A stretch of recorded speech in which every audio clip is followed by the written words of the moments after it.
Fala pessoal, beleza? Esse daqui é o Direito na Veia com Bruno Koga e hoje a gente vai discutir dicas de leitura. Acho que todo mundo já teve na vida um texto que colocou na mão e falou: eu não estou entendendo absolutamente nada do que está escrito aqui. Isso acontece comigo várias vezes, várias.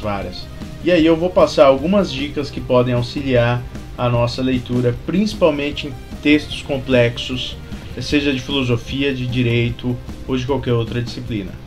Beleza? Bom, pessoal, para quem não me conhece, eu estudei uns 3 anos na USP. Eu era um péssimo aluno, já deixo adiantado. Foi depois que eu terminei a faculdade de Direito. Mas enfim, eu aprendi algumas coisas interessantes sobre leitura lá. E eu fui adaptando às minhas necessidades. E eu creio que seja muito interessante compartilhar com vocês algumas das coisas que eu aprendi. Então, a primeira dica que eu dou é que eu costumo não ler prefácio antes de ler o livro. Geralmente o prefácio é uma espécie de resumo elaborado por outra pessoa, dizendo mal e porcamente, tá? E eu não quero ser contaminado pela leitura que outra pessoa fez da obra. Então eu deixo para ler o prefácio depois que eu terminei de ler o livro. A segunda dica que eu dou é: leia o índice, tenta ter uma ideia de qual é a estrutura do texto todo antes de você começar a ler, para você ter uma ideia de como é que é o mapa do parque antes de você entrar em cada um dos brinquedos. Terceira dica: faça uma primeira leitura despreocupada. Leia rápido o texto, não precisa se comprometer com entender passagens difíceis. O importante é você chegar até o final. Geralmente essa primeira leitura ela é de uma qualidade horrível. E aí eu sempre tive a imagem de que é como você está pintando uma parede.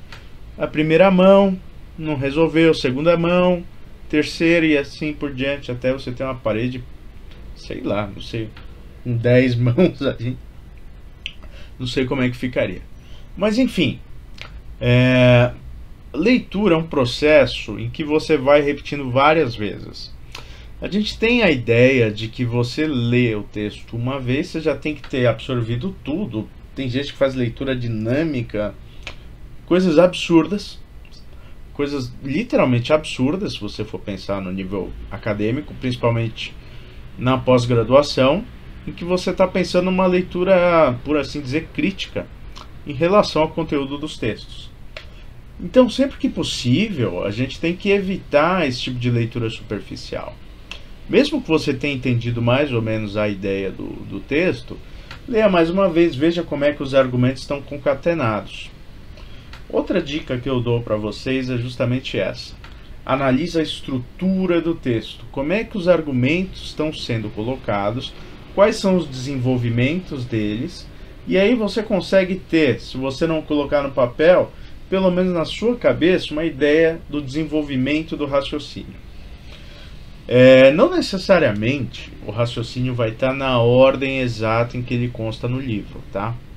Então muitas vezes coisas que explicam o que estaria lá no capítulo 10 vai estar no capítulo 8, ou mesmo dentro de um texto de 5 páginas, às vezes o argumento principal está lá no final, e aí o resto, tudo que veio, na verdade são apenas subargumentos, enfim. Eu vou deixar aqui inclusive para vocês um texto fantástico sobre o método estrutural de leitura, que vai discutir justamente como você pode ler textos filosóficos ou textos mais clássicos de uma maneira um pouco mais aprimorada. Isso geralmente não funciona tão bem se você estiver lendo o manual, eu vou ser bem sincero, porque via de regra o autor do manual ele não consegue sistematizar tudo de uma maneira filosófica, por assim dizer.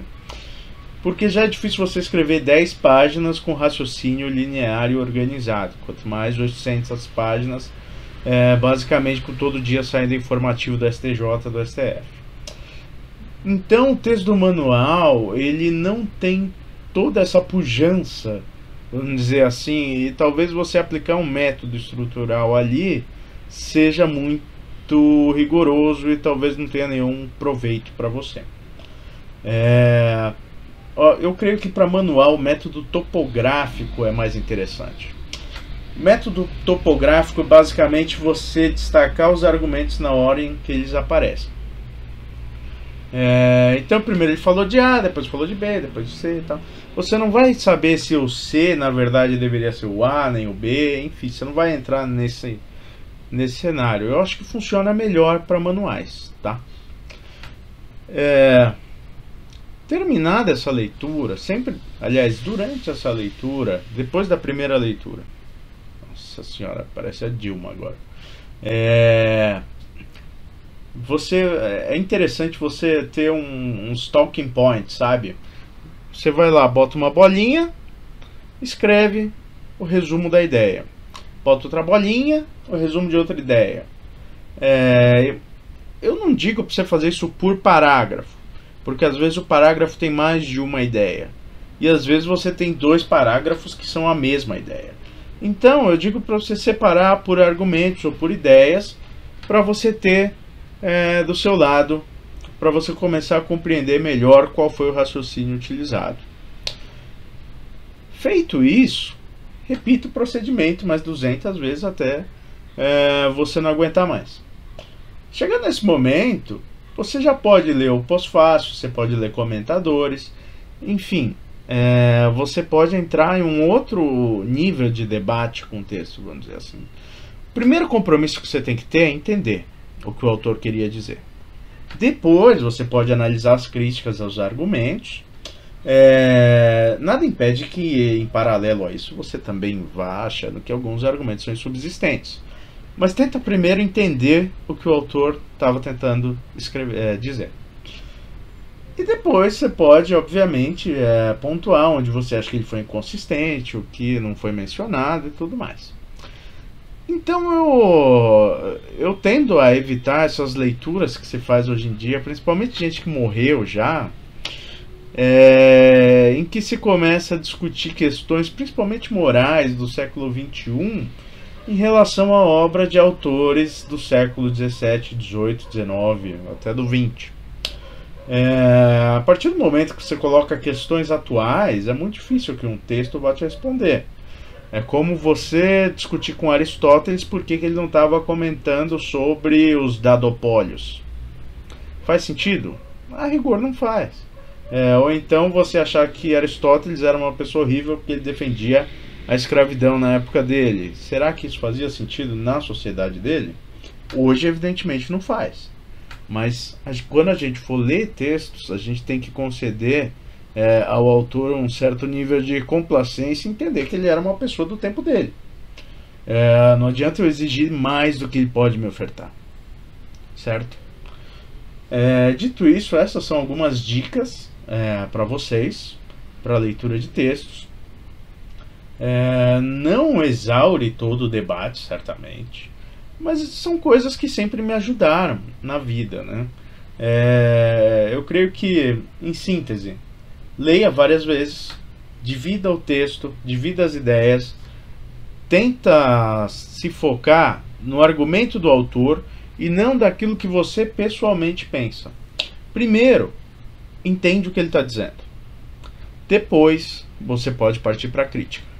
Mas não adianta você ler e criticar ao mesmo tempo, porque senão no final ou você não entendeu, ou você na verdade às vezes está sendo até enviesado na interpretação que você está tendo. E isso tudo não faz parte de um bom debate acadêmico. É isso aí. Se você gostou dessas dicas e quiser dar uma olhada em outras aqui no canal, eu vou estar sempre postando algumas questões acadêmicas aqui, além de discutindo tópicos mais concretos, principalmente sobre privacidade de dados, direito do consumidor, direito constitucional, que são as áreas onde eu estou pesquisando mais ultimamente. Então, compartilhe, comente, se inscreva, aperte o sininho. E é isso aí, gente. Vamos aproveitar dentro de casa esse lindo dia, porque se Deus quiser, até ano que vem a vacina já está saindo e finalmente a gente vai poder se encontrar em algum lugar. Valeu, tchau, tchau. Uma última coisa que eu esqueci de falar e que é muito importante é sempre privilegie o texto original, tá? Se você tem domínio do inglês, o autor era inglês, leia em inglês. Se está em francês, leia em francês e assim sucessivamente. Evidentemente não dá pra gente dominar todos os idiomas do mundo, mas boa parte dos autores contemporâneos escrevem em inglês, ou pelo menos supervisionam a tradução para inglês. Então, é sempre interessante você buscar estar mais próximo possível da língua nativa do autor. Isso auxilia você também, até em virtude daquela frase clássica, né? Tradutore traditore.